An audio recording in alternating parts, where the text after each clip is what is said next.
Shalom, bien-aimés. Nous rendons grâce au Seigneur pour ce jour qu'il nous donne, ce jour béni et jour de faveur. Que la paix du Seigneur soit votre partage.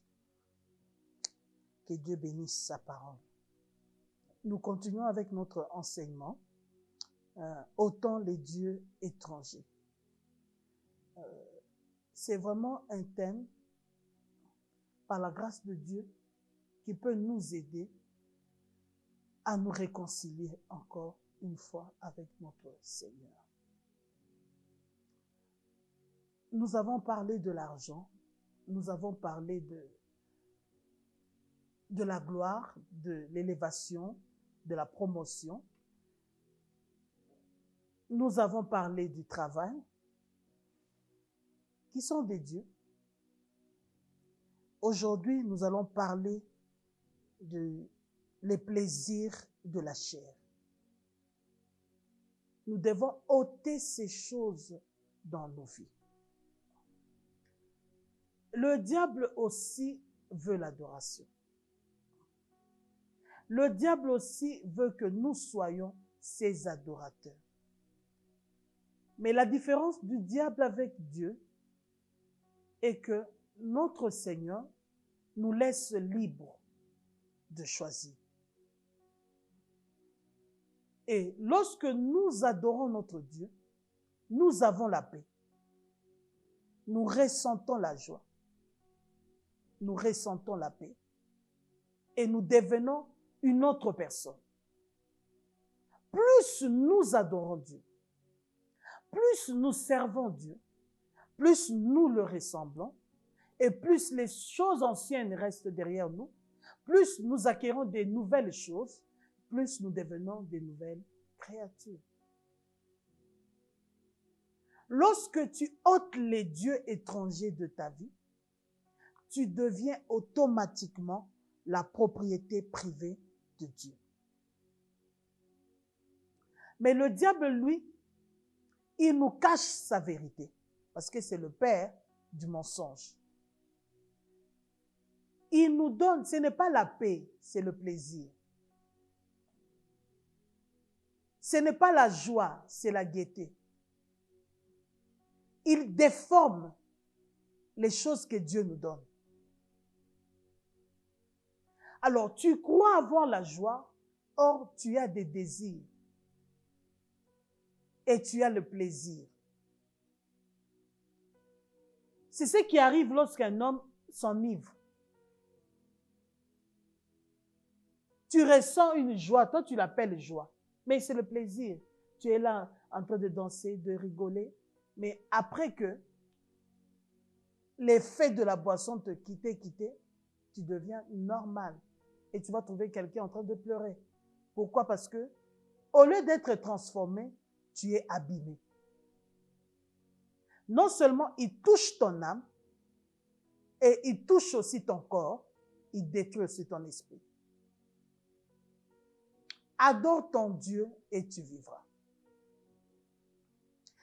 Quel est le sacrifice que Dieu veut pour que nous puissions devenir ses adorateurs? Il veut que nous puissions le servir. Il veut que nous puissions recevoir Christ comme Seigneur et Sauveur. Il veut que nous puissions vivre dans la sainteté. Il veut que nous puissions marcher dans la sanctification. Qu'est-ce que le diable te veut pour que tu deviennes son adorateur? Il veut que tu tues ta femme. Il veut que tu sacrifies tes enfants. Il veut te faire mal pour te donner le plaisir. Notre Dieu, lui, nous fait du bien pour nous donner la joie. Sers ce Dieu. Nous allons lire dans Colossiens chapitre 3, verset 5. La Bible nous dit, « Faites donc mourir les membres qui sont sur la terre, l'impudicité, l'impureté, les passions, les mauvais désirs et la cupidité qui est une idolâtrie. C'est à cause de ces choses que la colère de Dieu vient sur les fils de la rébellion. » Lorsque nous faisons ces choses, nous devenons des rebelles vis-à-vis de Dieu. Les plaisirs de la chair. il y a la sexualité, qui est un plaisir aujourd'hui. Nous voyons partout, on parle du sexe. Ce n'est plus un tabou. Aujourd'hui, un enfant de 8 ans peut te décrire la sexualité et on appelle ça la modernisation. Nous sommes en train de tuer, de voler l'innocence des enfants. Pourquoi? C'est ça le monde d'aujourd'hui. Ils sont obligés d'apprendre ça tôt. La sexualité. Lorsque tu couches ça et là, tu as du plaisir. Tu appelles ça du plaisir, tu crois que c'est la joie. Mais en réalité, tu tues ton âme. Qu'est-ce que le diable recherche? C'est ton âme. Qu'est-ce qui se passe lorsque l'homme meurt? Il rend l'âme. C'est l'âme qui va être jugée. Et c'est cette âme-là que le diable recherche. Et ton âme-là doit être saturée des choses de Dieu pour vaincre les désirs de la chair, pour vaincre les plaisirs de la chair. C'est Dieu qui a créé la sexualité, c'est Dieu qui a créé le sexe, c'est Dieu qui a créé les êtres humains, ce n'est pas le diable. Mais lui, maintenant, il veut en abuser, il veut détruire le côté meilleur de ce que Dieu a fait. Il y a des gens qui adorent le sexe.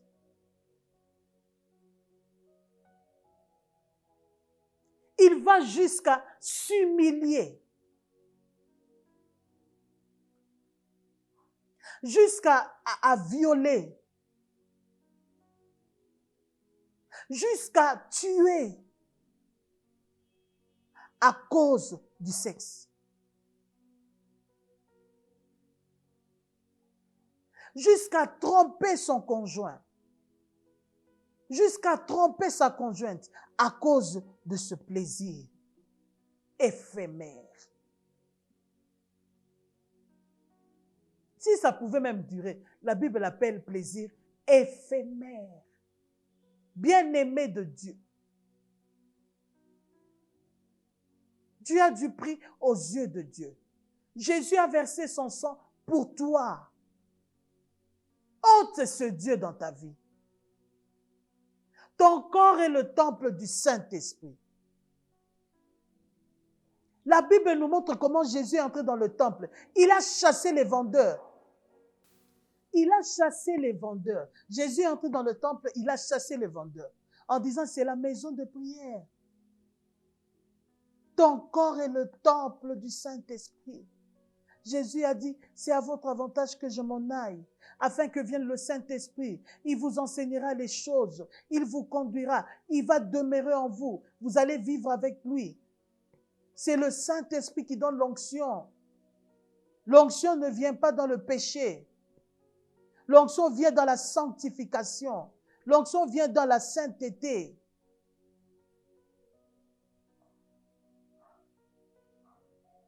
Quel est ton Dieu? Tu adores le sexe. Jusqu'à envier les femmes d'autrui. Jusqu'à abuser des filles du quartier. En réalité, tu es un esclave. Tu es un idolâtre. Tu dois donner ta vie à Jésus.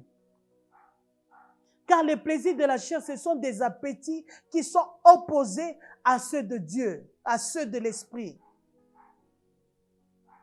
Ce sont des envies qui te poussent, qui t'éloignent de Dieu, qui sont contraires au désir de Dieu.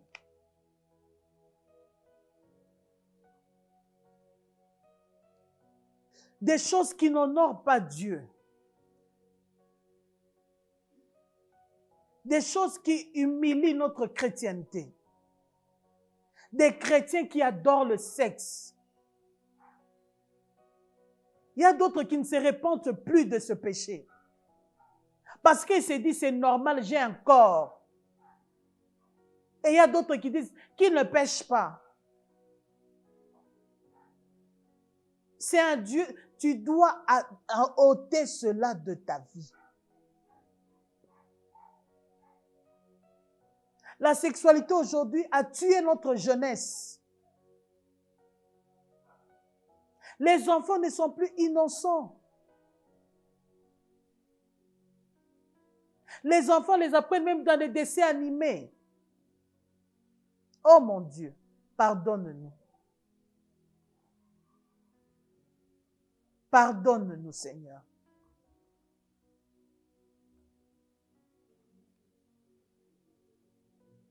Ça te pousse à la masturbation. Tu dis, je ne pêche pas, je n'ai pas de problème avec quelqu'un, c'est mon propre corps. Ce n'est pas ton corps, c'est le temple d'autrui. C'est le temple d'autrui. Tu dois vaincre cela. Les désirs de la chair. Mais la sexualité aujourd'hui, c'est un fléau. Nous devons ôter l'impudicité, l'impureté, les passions.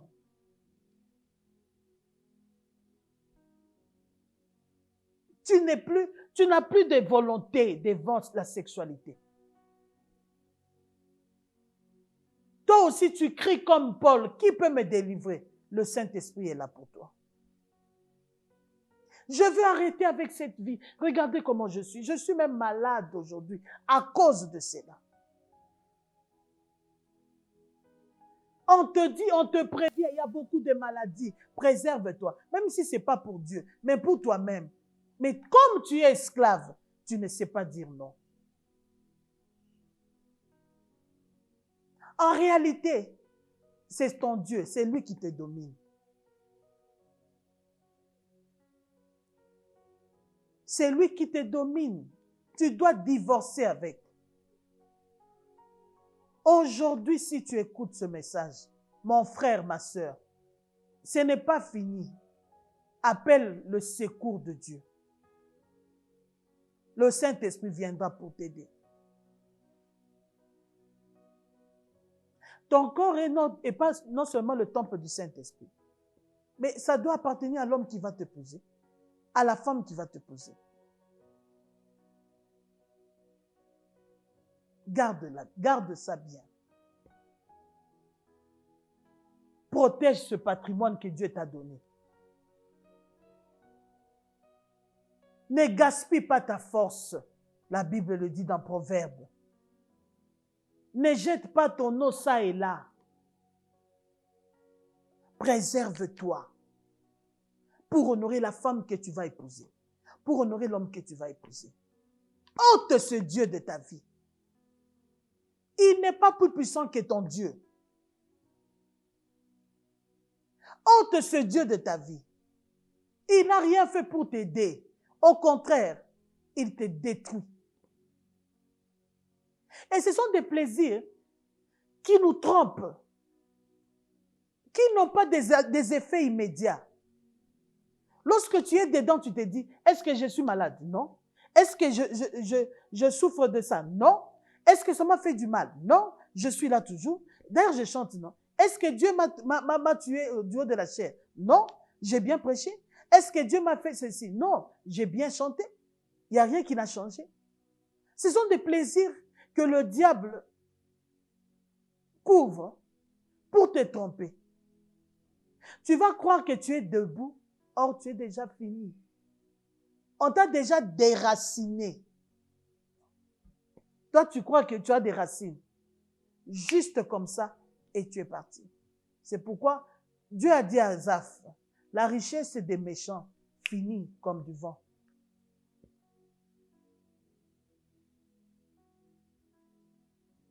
Ôte ce Dieu de la sexualité. Des chrétiens qui n'arrivent pas à se séparer de la pornographie. Nous sommes mariés, c'est mon épouse. Ça fait quoi si nous regardons la pornographie? C'est ma femme, je l'ai épousée. Mais respecte-la. Honore ta femme. Tu n'as pas allé avec elle en visualisant le corps des autres femmes. Ce n'est pas l'honorer. Qu'est-ce que tu veux apprendre à ton épouse? Tu n'es pas celui qui fait le film, tu n'es pas l'acteur, c'est un autre.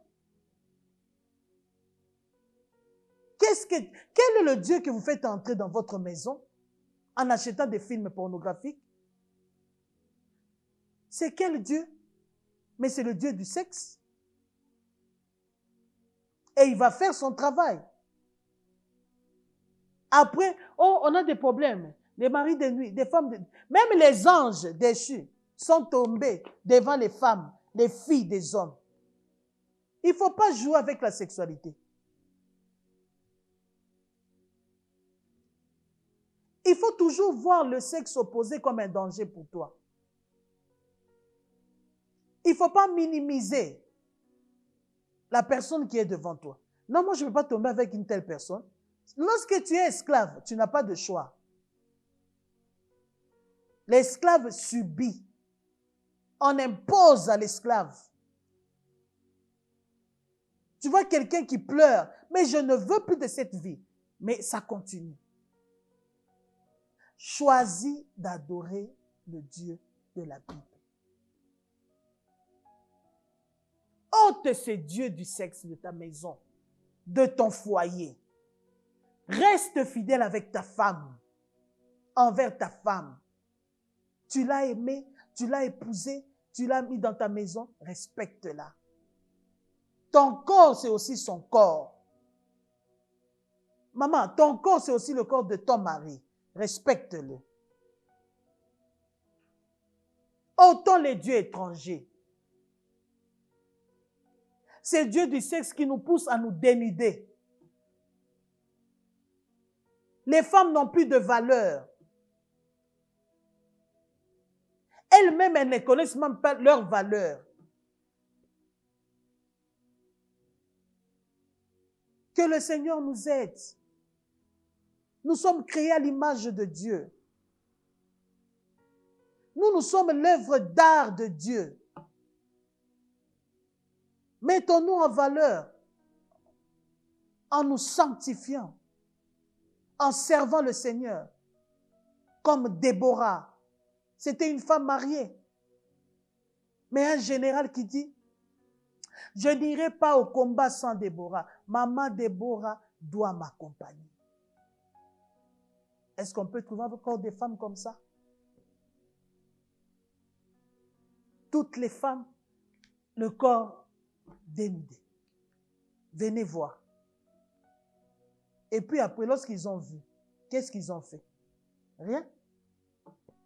Ils t'ont regardé et puis ils sont partis. Qu'est-ce qu'ils t'ont dit? Rien. Qu'est-ce qu'ils t'ont donné? Rien. Ils ont fait seulement. C'est tout. C'est tout. Waouh! C'est tout. Est-ce qu'on t'a donné la bague? Non. Bien-aimé, tu es le temple du Seigneur. Papa, tu es le temple du Seigneur. Ôte ce Dieu du sexe de ta maison. Respecte tes enfants. Vous savez, un esclave sexuel n'a pas d'égard pour des gens, il n'a pas de respect, il n'a même pas d'amour. Tu deviens égoïste.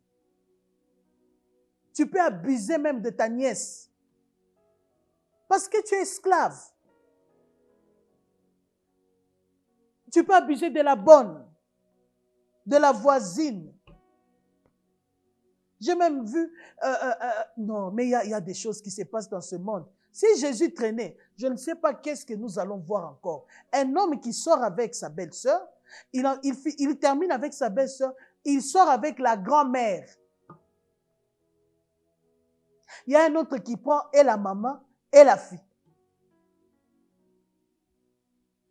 Et les deux savent qu'elles sont rivales. La maman dit, je ne vais pas le laisser. C'est moi qui ai commencé. Et oui, c'est vrai, il était d'abord avec la maman. Et lorsqu'il venait rendre visite à la maman, il a vu la fille. Il a commencé à sortir avec la fille. Il a eu des enfants avec la fille. La fille aussi savait que c'était le copain de maman.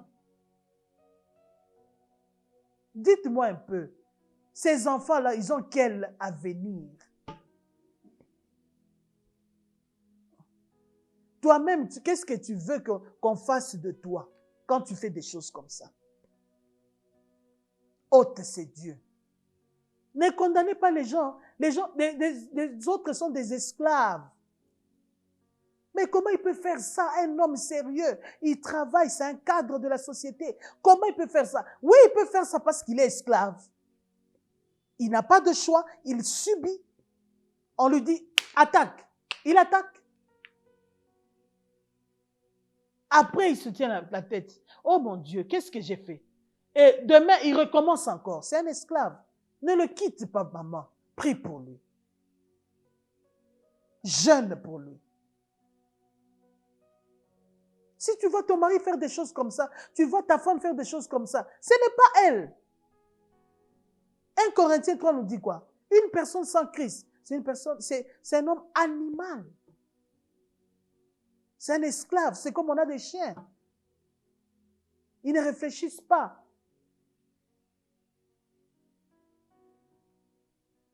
Ne le déteste pas. Ne le rejette pas. Prie. Crie, Seigneur, délivre cet homme. Il ne le fait pas exprès. C'est le Dieu qui domine sa vie. Malheureusement, avec le diable, comme c'est un tricheur, il devient ton Dieu des fois sans même que tu le saches. Il te détient captif, emprisonné. Mais depuis quand je suis devenu adorateur du diable, je ne sais pas, mais lui, il le sait. Or, notre Seigneur, lui, il dit dans Apocalypse 3:20, « Voici, je me tiens à la porte et je frappe. Si quelqu'un entend ma voix et ouvre la porte, j'entrerai chez lui, je souperai avec lui et lui avec moi. » Lui, il attend que tu puisses ouvrir la porte. Le diable, lui, il entre même par la fenêtre. Il n'a pas de temps à perdre parce qu'il sait que s'il attend, tu vas ouvrir au Seigneur. Il sait que si tu découvres la vérité, tu vas l'abandonner. Qu'est-ce qu'il fait? Il te bouche les oreilles. Il sait que si tu es rempli d'amour, tu vas pardonner à ta femme, tu vas pardonner à ton mari. Qu'est-ce qu'il fait? Il détruit ton amour. Il te remplit de haine. Il te fait voir ses défauts parce qu'il veut que tu commences à l'enfoncer dans ton cœur jusqu'à ce que tu vas refuser même de lui pardonner. Oh, c'est un esclave. C'est un adorateur de faux dieux. Il faut briser ce Dieu-là. Attention aux photos que nous mettons dans nos maisons. Attention aux choses que nous achetons lorsque nous voyageons. Il y a des symboles de sexe partout. Faites attention. N'achète pas tout. Je connais une dame qui avait acheté une chaîne lorsqu'elle avait voyagé. Et puis, il y avait un médaillon dessus. Or, c'était un symbole grec du sexe. Arrivée chez elle, elle a commencé à avoir des sensations bizarres. Et premièrement, elle a commencé à détester son mari. Deuxièmement, elle a commencé à avoir envie d'aller voir ailleurs. Et elle a fait 1, 2, 3 fois. Elle-même, elle est partie voir un homme de Dieu. Lorsqu'on a prié pour elle, le Seigneur a révélé à l'homme de Dieu qu'elle avait acheté un bijou. Elle avait acheté avec son propre argent. Mais c'était piégé. Faites attention. Elle était obligée de rentrer pour prendre la chaîne et le médaillon et jeter cela. On a brûlé ça, on a prié pour la femme, elle a été délivrée. Peut-être tu es devenue une adoratrice sans le savoir. Demande au Saint-Esprit. Ça s'est passé comment? Moi et ma maison, fais la prière comme Josué. Nous servirons l'Éternel. Moi, je refuse de servir le Dieu du sexe. Je refuse. Je veux servir le Seigneur, le Saint, Saint, Saint.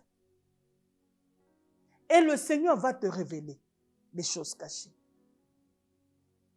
Bien-aimés, choisissons de servir le Seigneur. Que notre appétit nous pousse aux choses de Dieu et non aux choses du monde. Parce que le diable, il veut quoi? Il veut contrôler notre âme. Parce que ce plaisir, les plaisirs qu'il nous donne sont liés à notre être. C'est extérieur. Et lui contrôle notre âme. Et tu deviens prisonnier.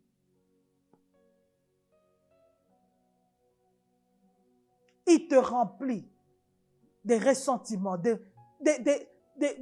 remords lorsque tu ne fais pas ça. J'ai laissé tenter ma chance. Ah, je suis encore jeune. Aujourd'hui, on a un problème. Tu vas voir une fille qui se garde, qui veut servir le Seigneur. Lorsqu'elle part chez le gynéco, on lui dit, tu as le quoi? Le myome. Tu dois aller coucher avec un homme pour concevoir et ça va t'aider. Moi, j'ai eu ces cas à l'église chez moi. Mais j'ai des mamans qui ont des myomes et les mêmes gynécos lui disent, tu ne peux pas avoir des enfants parce que tu as le myome. Alors, l'autre doit aller coucher pour avoir des enfants. L'autre, elle ne peut pas avoir parce qu'elle est mariée, mais elle a des myomes. Voyez-moi ça. Que devons-nous faire?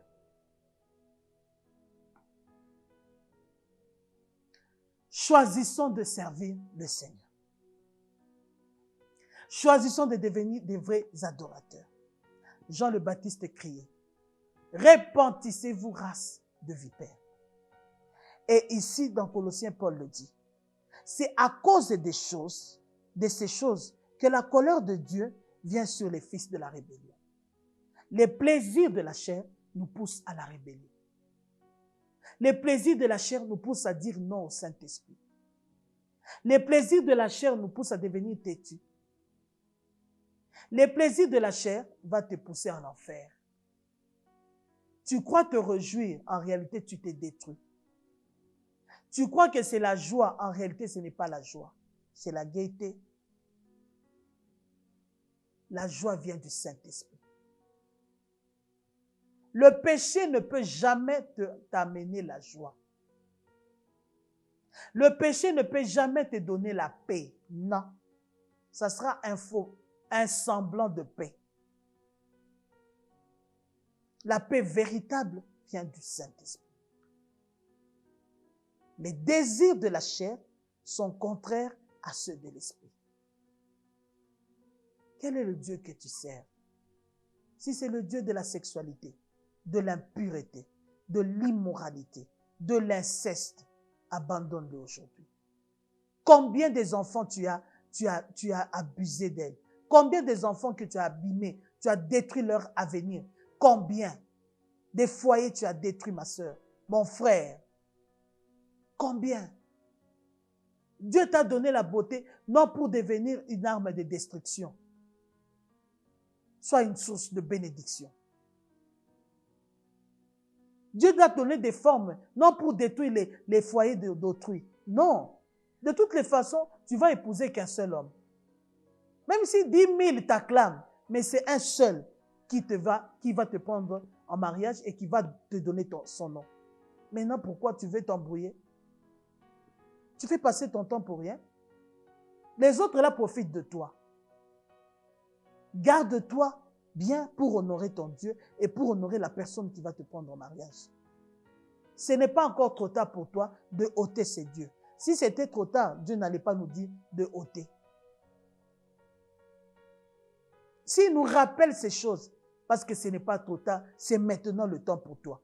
Ôte ce Dieu de ta maison, ôte ce Dieu dans ta famille, ôte ce Dieu de ta vie et tu vivras la gloire de Dieu. Que le Seigneur Jésus-Christ soit le seul Dieu de ta maison et de ta famille et des enfants de tes enfants. Que la grâce et la faveur de Dieu soient chez vous. Que Dieu vous bénisse.